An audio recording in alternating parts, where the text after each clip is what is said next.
Olhar para o cenário internacional, você acha que a Bolsa de Valores nos Estados Unidos está esticada? Eu digo para os meus alunos, ninguém precisa investir nos Estados Unidos. Ninguém precisa dolarizar a carteira. Por quê? Porque a nossa bolsa tem muito mais oportunidade. Professor, e esse negócio que aconteceu com a XP, que saiu em todos os canais de comunicação, teve gente falando que era pirâmide, teve gente falando que era golpe. Em si, o que aconteceu?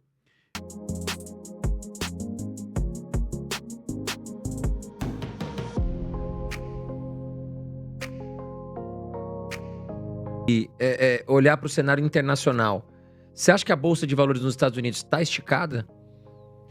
Não está esticada. O que acontece? A Bolsa americana subiu muito a reboque da inteligência artificial das empresas de tecnologia. Então foi isso o que mais puxou.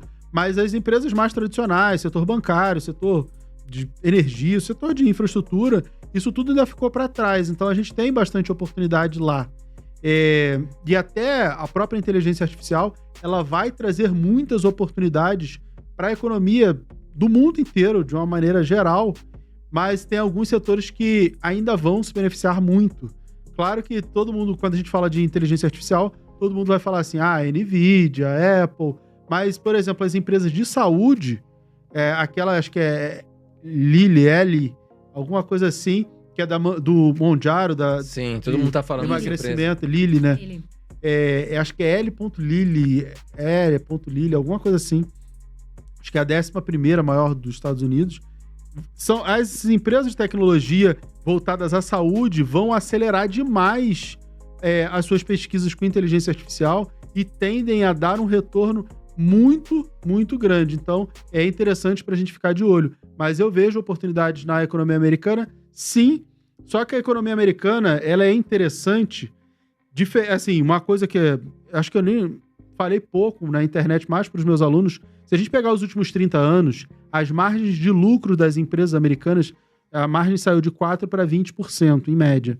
Então, a gente teve margens aumentando por conta de melhoria nos processos, tecnologia, um monte de coisa. Se as empresas ficam mais lucrativas, elas pagam mais dividendos, a economia está crescendo, a cotação dessas empresas cresce. Então, a economia americana, ela é mais constante. Eu digo para os meus alunos, ninguém precisa investir nos Estados Unidos. Ninguém precisa dolarizar a carteira.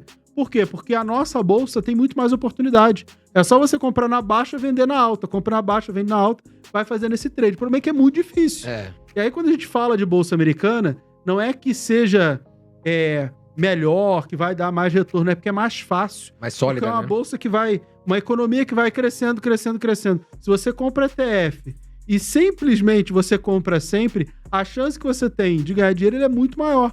Porque é uma economia que sempre cresce, troca presidente, republicano, democrata, não faz tanta diferença, e a economia vai sempre crescendo, crescendo, crescendo. É muito mais fácil você acertar nesse cenário.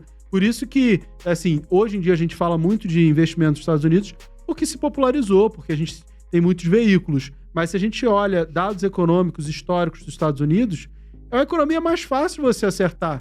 Porque ela sempre cresce ali constantemente. Para investidor de longo prazo é absurdamente mais fácil. E aí você não precisa nem acertar qual ação.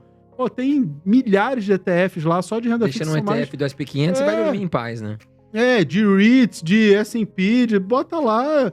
Eu recomendei na carteira de $50 lá no meu canal.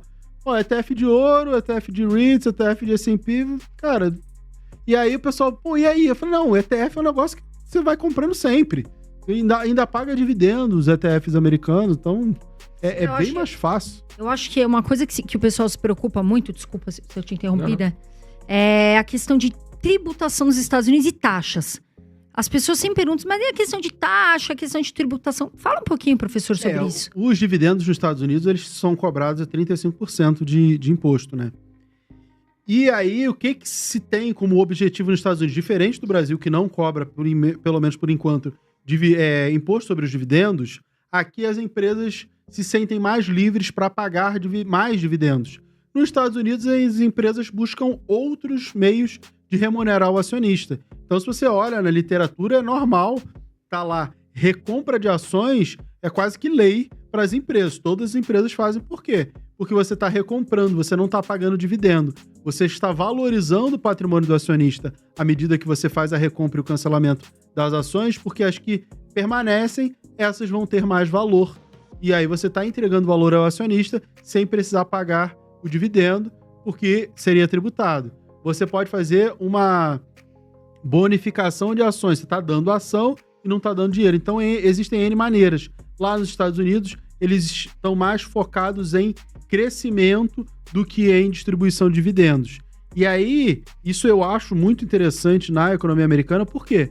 Porque se você incentiva a empresa a investir mais, juros menores, até a tributação dos dividendos, tributa a empresa, tributa o dividendo da pessoa física e não tributa tanto a empresa. O que a empresa vai fazer? Eu quero crescer. Eu quero crescer, eu vou gerar mais emprego, eu vou abrir mais fábricas, e a economia acaba crescendo de uma maneira geral. Então, tudo está meio que interligado. Essa tributação lá nos Estados Unidos é o que faz com que a gente pense muito mais em crescimento. Por isso que eu falei, a economia sempre cresce, é mais fácil você apostar nesse crescimento. A tributação dos dividendos é um dos múltiplos fatores, claro, estabilidade econômica, segurança jurídica, um monte de coisa, faz com que a economia vá crescendo. A tributação também. É um problema? Não é um problema. Se lá o foco maior é crescimento, tributar os dividendos não é um... Pelo menos eu não enxergo assim, é um problema. Você vai ganhar muito mais com o crescimento.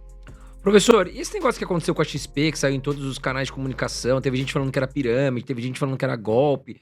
Em si, o que aconteceu? Eu até fiz um Reels disso, foi uma treta internacional. Assim, uma casa de análise lá dos Estados Unidos, que não tem muita credibilidade, soltou relatório dizendo que a XP era pirâmide. Porque ela tem um fundo que faz liquidez no mercado, e não só com um ativo muito polêmico, que é o COI, né? Eu sou radicalmente contra COI, acho que não faz nenhum sentido. O COI é o título de capitalização da corretora, né? Se o título de capitalização no banco é ruim, o COI na corretora também é ruim, embora tenha COI nos grandes bancos.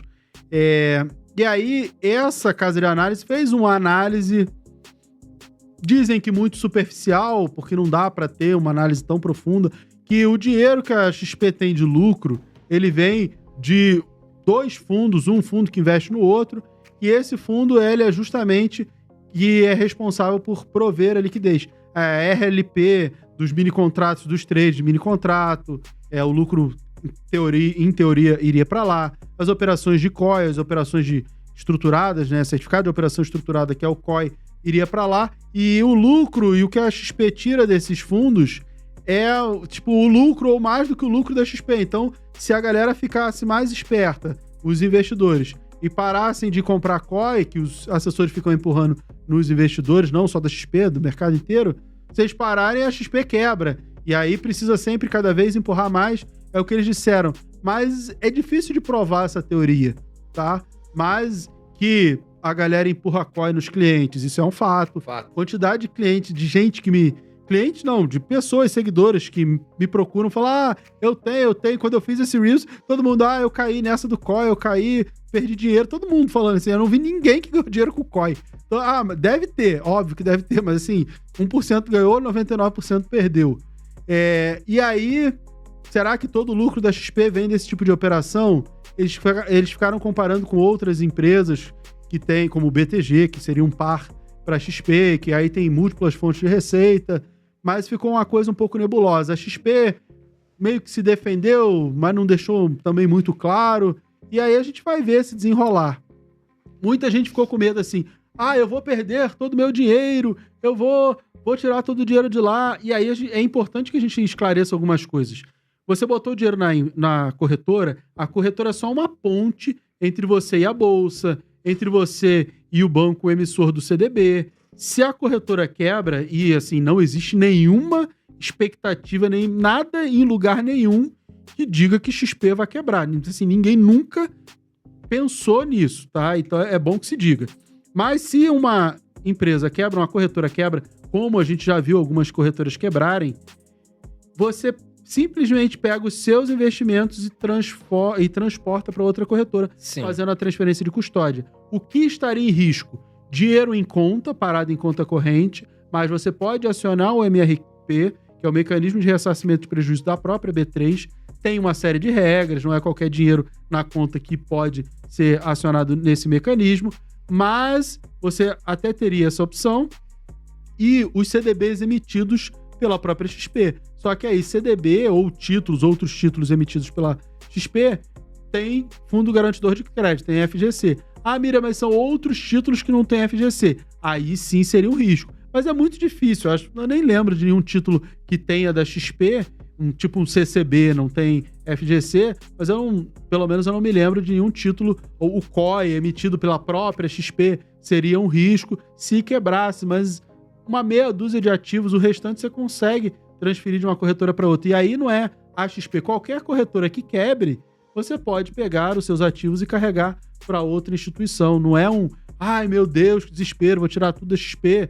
Por esse motivo, eu acho que não faz sentido. Ou seja, hoje o risco de a XP quebrar é nulo, né? Zero. Assim, ninguém nunca pensou nisso. Sim. Assim, nunca me passou pela cabeça, eu não conheço ninguém que tenha vislumbrado qualquer motivo para isso.